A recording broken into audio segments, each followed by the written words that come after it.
저와 여러분들은 예수님을 믿는 사람들이잖아요. 그런데 우리가 이 세상에 태어나서 예수님을 만나고 예수님을 믿기로 한 그 자체가 말할 수 없는 하나님의 은혜입니다.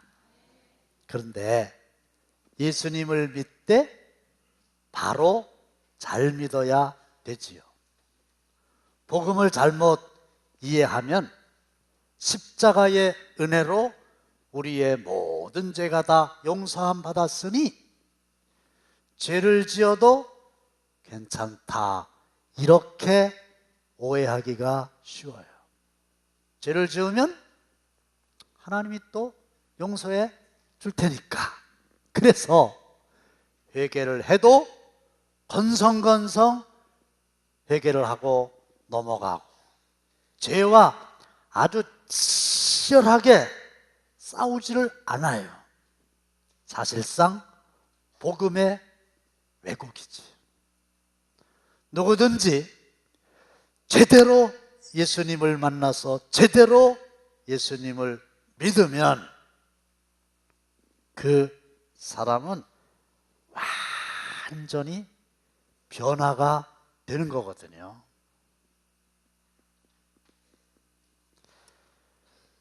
로마서의 핵심 주제가 뭡니까? 의인은 믿음으로 살리라, 그거잖아요. 말틴 루터의 종교개혁의 그 캐치프레이즈도 오직 의인은 믿음으로 살리라, 그거였어요. 그런데 우리는 이 말씀을 잘못 해석하고 있어요. 의인은 믿음으로 여전히 죄 지으며 살리라. 아멘 하면 안 되죠. 의인은 믿음으로 여전히 사람들과 싸우면서 살리라. 의인은 믿음으로 여전히 죄 졌습니다, 용서해 주세요, 용서해 주신 거 감사합니다, 이러면서 살리라.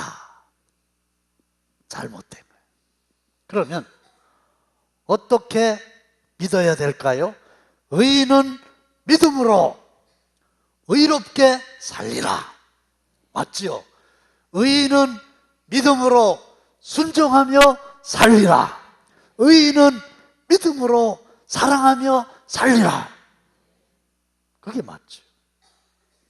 복음은 죄를 지어도 괜찮다고 안심시키는 진정죄가 아니고, 십자가의 은혜는 우리 죄나 뒤치다거리 해주는 싸구려 빈대떡이 아닙니다. 십자가의 복음은 저와 여러분들이 더 이상 정말로 죄짓지 않고 하나님의 종으로 살게 하는 능력인 줄로 믿으시기를 바랍니다.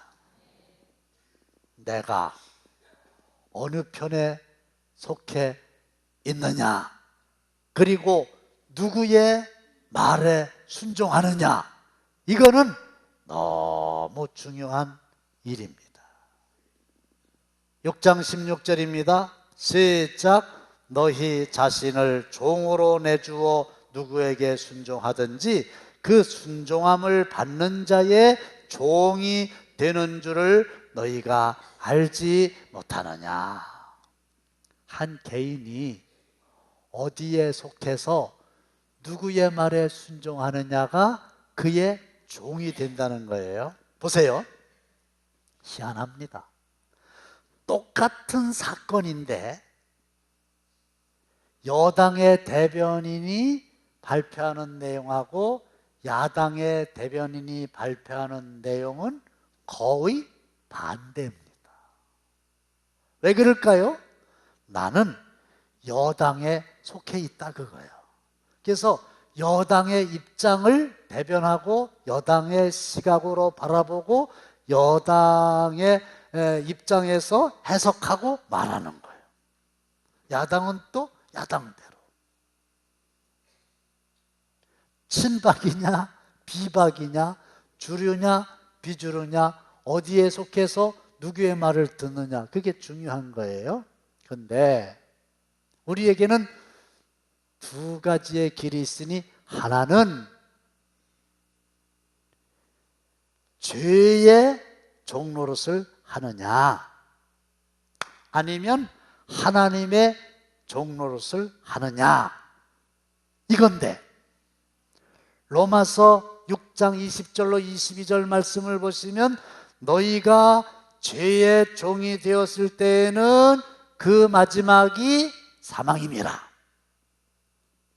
하나님께 종이 되면 그 마지막은 영생이니라. 이게 결론이에요. 죄의 종이 되면 결과는 사망, 하나님의 종이 되면 결과는 영생. 여러분들은 죄의 종이십니까? 하나님의 종이십니까? 죄가 시키는 대로 사십니까?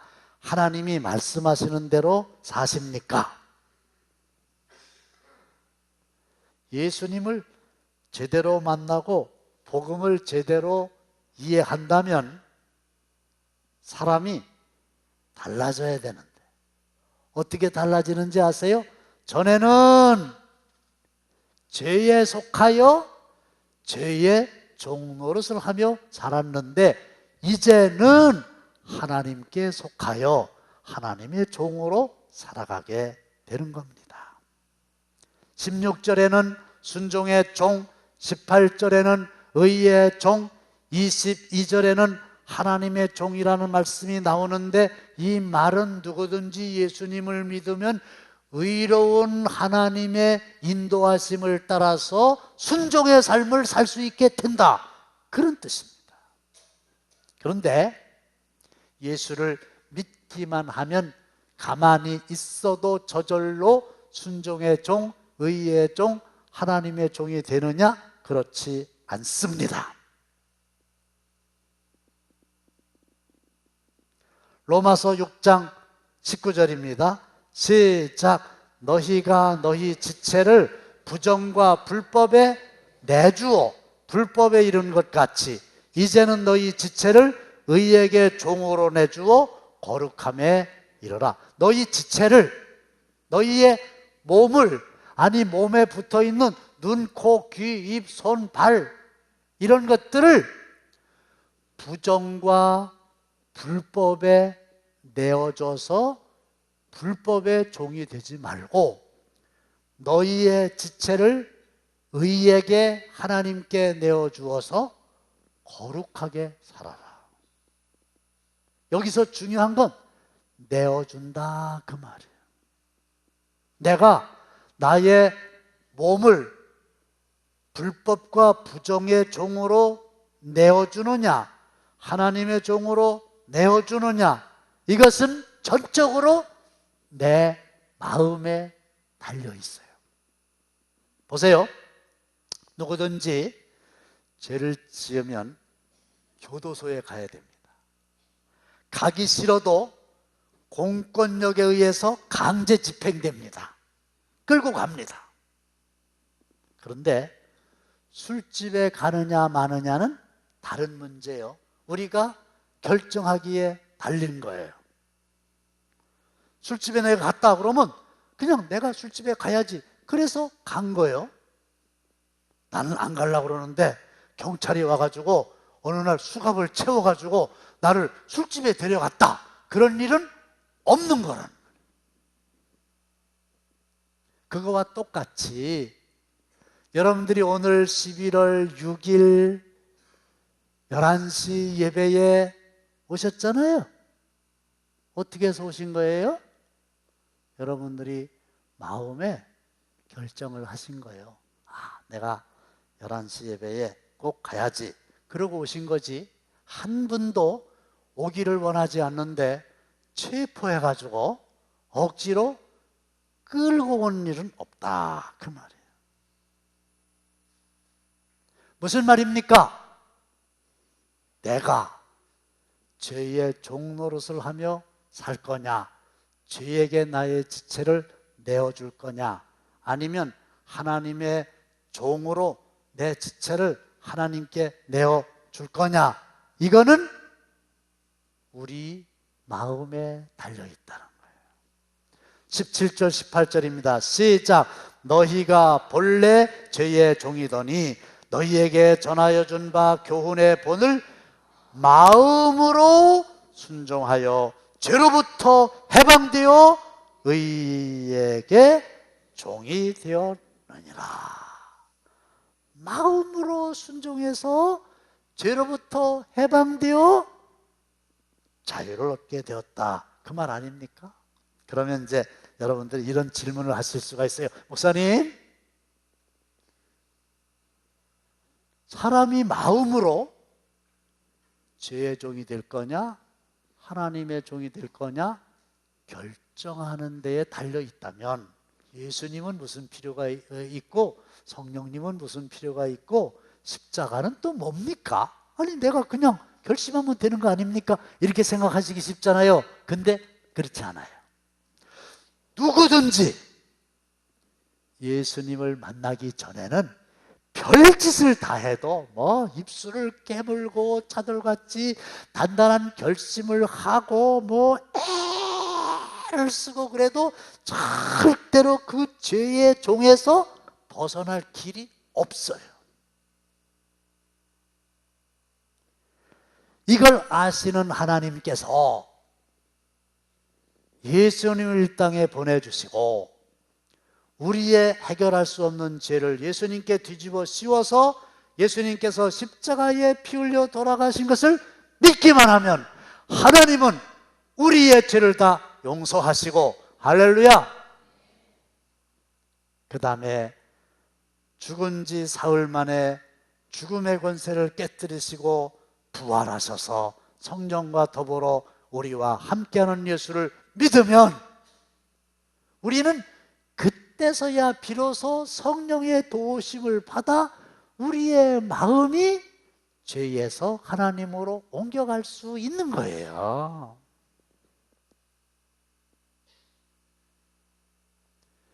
하나님의 성령이 역사하지 않고는, 예수를 만나지 않고는, 십자가의 은혜를 덧입지 않고는 누구도 죄의 종로로 타는 그 삶에서 벗어날 길이 없다는 거예요. 그런데 이 죄의 종로로 타는 자체가 지옥입니다. 그런데 하나님의 은혜로 하나님의 종이 되는 자체가 천국입니다. 믿으면 아멘 하시기 바랍니다. 죄를 지으면 이 마음에 기쁨이 사라지고 당당함이 사라지고 떳떳함이 사라지고 불안하고 부끄럽도록 하나님이 만들어 놓으셨어요. 청와대에 세 개의 실이 있다는 거예요. 하나는 뭐냐? 경호실 있지. 또 하나는 뭐요? 비서실 있지. 또 하나는 뭐요? 최순실 있지. 그런데 어느 시점에 드러나게 되고 결국은 귀국하게 되고 결국은 검찰 조사를 받게 되고 결국은 구속당하게 됐잖아요. 그러니 그 마음이 얼마나 지옥 같고 힘들고 어렵겠냐고. 그렇죠? 근데 이제 최순실님은 잊어버리시고 누구든지 죄의 종노릇을 하면 그게 드러났던 드러났지 않았던 불안하고 부끄럽고 이렇다니까요. 그런데 그 죄의 종로로 타된 데서 벗어나가지고 해방이 되면요, 하나님이 마음속에 자유를 주시고 평안을 주시고 기쁨을 주시는데 이게 예수 믿는 사람들이 누려야만 되는 특권이에요. 며칠 전에 당진 경찰서라고 그러면서 제 휴대폰으로 전화가 왔어요. 경찰서입니다. 거기까지는 내가 괜찮았어. 뭐 경찰서에서 전화 올 수도 있죠. 제가 경목으로 활동하니까. 근데 두 번째가 조금 내 마음을 쫄리게 했어요. 방두석 선생님이시죠? 그러니까 이거는 경목으로다가 이렇게 이제 무슨 전화한 게 아니고, 선생님? 좋아. 그래, 어떻게 전화하셨습니까? 그랬더니 어떤 분이 선생님을 신문고를 통해서, 신문고라는 게 있나 봐요. 신고를 했는데 난폭 운전에다가 사고를 내고 뺑소니를 치셨습니다. 그러시는 거예요. 알아맞혀 보세요. 가슴이 철렁했겠어요? 아이고, 별거 아니다 그랬겠어요? 예? 예? 별거 아니다? 어떻게 알고 그러셔? 예, 근데 사실 저는 난폭 운전하거나 사고 내고 뺑소니 친 적이 없거든요. 그러니까 그것 때문에 전화했다 그러니까 마음이 편안하지 뭘. 왜? 그런 일이 없으니까. 내가 알잖아요. 아니, 사고 내고 뺑소니 친 걸 본인이 몰라요? 근데 진짜로 내가 뺑소니를 쳤다고 가정합시다. 어떻게 됐겠어? 혼비백산 도망왔는데 그 나중에 알아봤더니 뒤에 어떤 사람이 블랙박스로 찍어갖고 신고했대요. 근데 제 이름은 모르고 제 차 남바가 이제 찍혀가지고 조사를 다 해봤는데 이거였어요. 제가 행정총회를 이제 가려고 차를 운전하고 가는데 내비게이션을 보고 가지만은 어떨 때는 이제 혼란스러울 때가 있거든요. 왼쪽으로 가야 되는지 오른쪽으로 가야 되는지 잘 모르거든요. 그래서 왼쪽으로 가려고 그랬는데 딱 보니까 오른쪽으로 가야 될 것 같아가지고 잠깐 섰어요. 그래가지고 오른쪽으로 갔는데 뒤따라오던 사람이 그걸 찍어가지고 난폭 운전에 사고 내고 뺑소니 쳤다고. 걱정하지 마세요. 아무런 일이 없었으니까 이 얘기도 하는 거거든요. 자, 무슨 말씀 드리는 거예요? 크던 작던 누구든지 죄의 종노릇을 하게 되면, 다시 말씀드리면 죄가 시키는 대로 해서 죄를 지으면 마음이 불안하고 가슴이 철렁한데, 누구든지 거기서 벗어나서 하나님의 말씀대로 살아서 죄에서 벗어났으면 마음의 자유를 하나님이 주십니다. 이걸 누가 뺏어가겠어요? 하나님의 말씀대로 살기가 어렵다고 말하는 사람들이 있습니다. 천만의 말씀입니다. 그런 사람들은 하나님의 말씀대로 살고 싶지 않기 때문에 그런 겁니다. 하나님의 말씀대로 살기로 마음의 결정을 하게 되면은 그게 어려운 게 아니라 아주 쉽습니다. 마태복음 7장에서 예수님은 말씀하시기를 누구든지 예수님의 길을 따라가는 것은 좁은 문이라 그러셨어요. 협착하여 찾는 이가 적다 그랬어요. 그러나 예수님을 따라 사는 것은 세상 사람, 세상 기준으로 보면 힘들고 어려워서 가기를 싫어하지만 하나님의 말씀대로 살기로 결정하고 따라가는 사람은 그 좁은 길이 시온의 대로처럼 넓어집니다. 시편 84편 5절입니다. 시작. 주께 힘을 얻고 그 마음에 시온의 대로가 있는 자는 복이 있나이다. 그래서 오늘 결정하세요. 지금 결단하세요. 내가 죄의 종로로 타던 삶에서 돌아서서 하나님의 종으로 살겠습니다. 성령님 도와주시옵소서. 그러면 하나님의 말씀대로 사는 게 마음이 편하고 더 쉽지, 죄를 짓고 속이고 거짓말하는 게 더 쉽겠어요? 어려워요.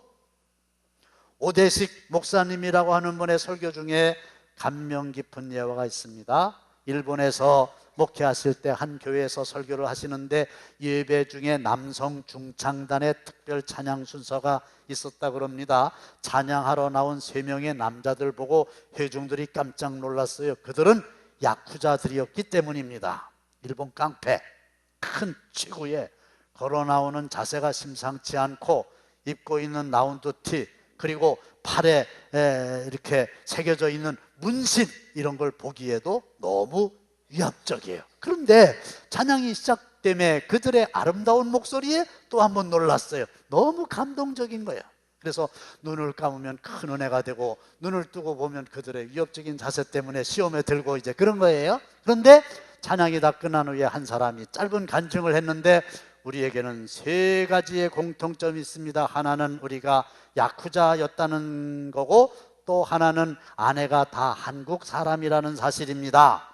우리의 아내는 예수님을 잘 믿었고, 남편인 우리를 위하여 금식까지 하며 기도를 많이 하여 결국 우리는 모두 예수님을 믿게 되었습니다. 그리고 세 번째는, 그러면서 세 사람 모두 왼손을 앞으로 펼칠 때 온 회중들이 다시 한번 깜짝 놀랐으니 세 사람 모두 새끼손가락이 없는 거예요.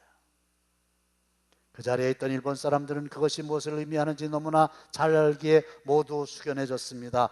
예수님을 믿고 구원의 은혜를 알고 나자 그들이 비록 야쿠자에 속해 있지만은 더 이상 그 생활을 계속할 수가 없었고, 그래서 야쿠자 두목에게 찾아가서 우리는 더 이상 조직에 몸담을 수가 없다고, 우리들이 하는 일이 하나님의 뜻과 방법이 아니기 때문에 우리는 조직을 떠나겠다고 얘기한 겁니다. 야쿠자 두목이 처음에는 농담으로 듣고 받아주지 않다가 결국 진심을 알고 모든 조직원들이 모인 자리에서 그 사실을 발표합니다.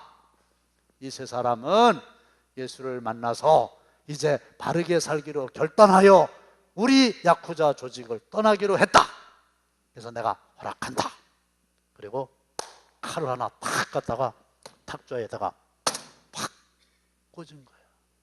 그리고 입단할 때 약속한 대로 이 조직에서 떠날 수는 있는데, 떠나는 대신 너희들의 새끼 손가락을 자르겠다. 그래서 하나씩 탁탁탁 다 자른 거예요.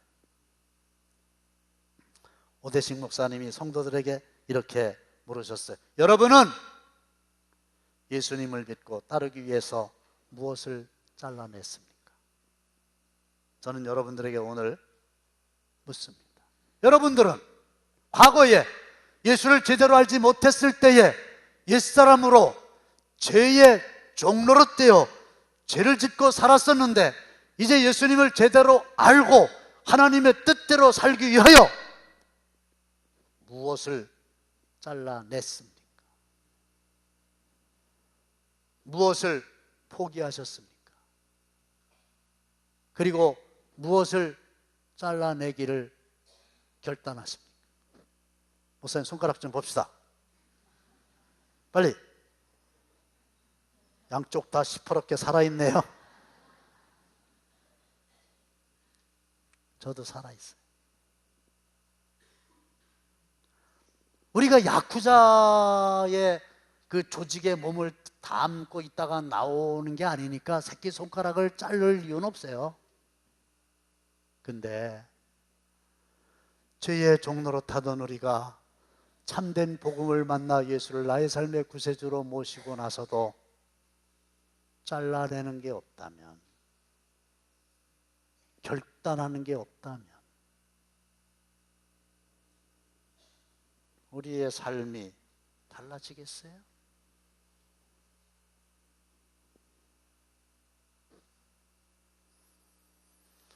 우리는 십자가의 은혜로 죽을 수밖에 없는 죄의 자리에서 구원함을 받았음을 믿으시기를 바랍니다. 그렇다고 하면 더 이상 죄의 권세에 끌려다니면 안 되지요. 마귀가 여전히 우는 사자와 같이 돌아다니며 우리를 삼키려 합니다. 마귀는 우리의 약한 욕심을 통해서 또 우리를 유혹합니다. 죄는 우리의 마음에서 이리 와, 나를 따라와, 이렇게 말합니다. 그럴 때 우리 어떻게 해야 됩니까? 큰 소리로 너는 누구냐? 뿐만 아니라 나사렛 예수의 이름으로 명하노니 탐욕은 물러갈지어다. 음란한 생각도 물러갈지어다.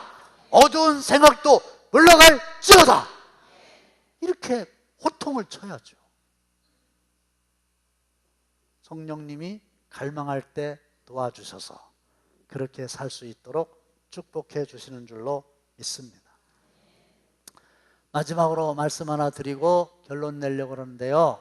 오늘 광고가 간단하게 나갔습니다마는 제가 기독교 연합회 회장을 하면서 그 기독교 쪽의 대표성을 가지고 당진시 복지재단에 이사로 들어가서 이제 섬기고 있었는데, 우리 김홍장 이사장님이 임기가 끝나면서 크게 결단을 하셨어요. 민간에게 이사장을 넘기겠다. 그래서 이제 제가 이사장직을 맡아서 일주일에 2시간 정도 시간을 할애해서 중요한 것에 결제를 하곤 하는데, 어느 날 갔더니 사무국에서 법인 카드를 하나 만들어 가지고 가져왔어요. 거기서 이제 이사장이라고 부르는데, 이사장님, 사람들을 만나시면 이런 사람도 만나고 저런 사람도 만나고 그러실 텐데 이 법인 카드를 사용하십시오. 그래서 제가 그렇게 예우해 주셔서 감사합니다 그랬는데, 퍼뜩 드는 생각이 있었어요. 여러분들 보세요. 뭐 이사장 자리가 이게 무슨 뭐 힘을 쓰고 그런 자리는 아니지만은 그래도 무슨 자리에 있다 그럴 때 내중에 문제되는 거 보면 거의가 다 돈 문제거든. 저 순실 씨도 결국은 돈 문제거든. 뭐 국무총리 하다가 무슨 장관 하다가 그만둔 사람들 다 돈 문제거든. 근데 그랬어요. 법인 카드를 만든 것까지는 참 좋은데 나는 이거를 안 가지고 다닐 테니까 보관하고 있으라고, 꼭 필요할 때는 내가 가져오라고 그러겠다고. 그래서 내가 결심했지. 내가 임기 다 끝날 때까지. 미쳤냐 그걸 내가 가져오라고 그러게. 그렇죠?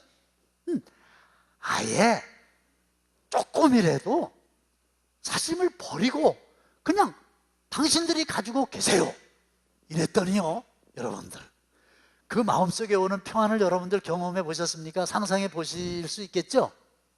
너무 마음이 평안한 거야. 왜?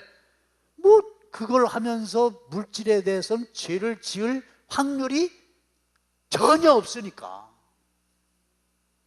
뭐 감사를 하든지 뭘 하든지 그거하고는 나하고는 아무런 관계가 없으니까. 할렐루야. 우리는요 어떻게 살아야 되느냐 하면 죄의 종노릇 하던 삶을 청산하고 이 죄와는 아무런 관계가 없이 하나님의 종으로 성령님의 도우심을 따라 의롭게 거룩하게 살아야 될 줄로 믿습니다. 근데 거기에 생명이 있는 거예요. 여기에 사망이 있는 거예요. 사랑하는 성도 여러분, 복음은 사람을 변하게 만듭니다. 내 능력으로, 내 힘으로 아닙니다. 성령의 도우심으로 우리가 마음속에서 내가 죄의 종노릇하던 옛사람을 벗어버리고 하나님의 종으로 이롭게 살길 원합니다. 도와주시옵소서. 그러면 우리에게 죄를 이길 수 있는 능력을 주시는데, 이렇게 사는 것이 천국이고, 이렇게 사는 곳에 생명이 있고, 이렇게 사는 곳에 형통함이 있고 평탄함이 있으니 이 복음의 은혜 안에서 담대하게 살아나가는 저와 여러분들 다 되시기를 주님의 이름으로 축원합니다. 살아계신 하나님 아버지, 우리가 죄에서 사함받아 거룩한 백성이 되었으니 어떤 상황에서도 두려움 없이 자유함을 누리며 살게 하옵소서. 육신의 질병으로 어려움을 겪는 성도들이 있습니다. 입원을 하고 수술을 해야 되는 성도들이 있습니다. 이름을 알 수 없는 희귀암에 걸려서 싸우고 있는 성도가 있는 것을 주님이 아십니다. 주여 불쌍히 여기시옵시고 성령의 치유의 광선을 보내주시사 근원을 마르게 하시고 온전하게 회복시키셔서 믿음도 회복되게 하시고 육신도 회복되어 간증하게 하옵소서. 꾸어줄지라도 꾸지 않는 삶을 살게 하옵소서. 이제는 우리 주 예수 그리스도의 은혜와 하나님 아버지의 극진하신 사랑하심과 성령님의 감동감하심이 모든 성도들 머리 위에, 그리고 귀한 물질 드린 성도들의 손길 위에 영원토록 함께 하시기를 간절히 축원하옵나이다. 아멘.